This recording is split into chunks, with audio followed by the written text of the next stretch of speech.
Psikologu intim po humbet për shkak të digitalizimit. Po, a e ke parë lajmin e fundit i që kishte dalë, domethënë, unë jam shastisur fare, po është pozitive. Çfarë është? Ky roboti humanoid Noa që kishte dalë tash, që u vinte në ndihmë grave, që të bënte punë të shtëpisë edhe të gatuante që të letonte. Do bënte punë të shtëpisë, ta marrë Linda me vrapë. Mirë, ajo mund të duhet. Linda dhe Enki janë dakord. Utilitare, domethënë të ja sugjerojmë atyre meshkujve që kanë mundësi që letojnë gruan e tyre, që mos gatuajt lotët gjithkohon, marrë një robot. Po, sidomos ato që punojnë, se ato që janë shtëpiake. Po, aspekte negative dhe pozitive ka. E të bën kontributin e një gruaje në shtëpi nëse unë marr një robot për të bërë punë të shtëpisë? Për çështje pune unë jam dakord të hulumtojmë, sepse aty janë mbas edhe siç thotë edhe Open thotë këtu në kohë shumë të shpejtë mund të marrësh informacione dhe të shpejta dhe shumë të zgjeruara. Dhe është në favor për çështje informacione. Gruaja nuk duhet lodhet shumë. Gruaja meriton. Po tani nëse punën i bën roboti, psikologun e bën roboti. Dashurinë e bën roboti, psikologu dhe infermieri.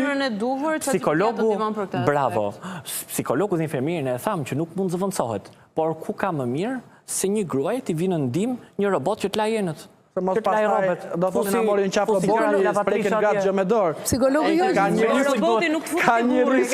Meshkujt duhet të mendojnë domethënë për të mirën e grave të tyre. Psikologu jo gjithmonë, psikologu. Por që inteligjenca artificiale, unë dua të përmend disa pika kryesore që 90% anon pozitivisht dhe një pjesë e vogël negativisht. Ne përmendëm pak a shumë introvertizmi. Jemi bërë gjithë antisocial. Sot para 20 viteve kishim shoqëri të bukur. Ta linka nuk takohemi më nasë.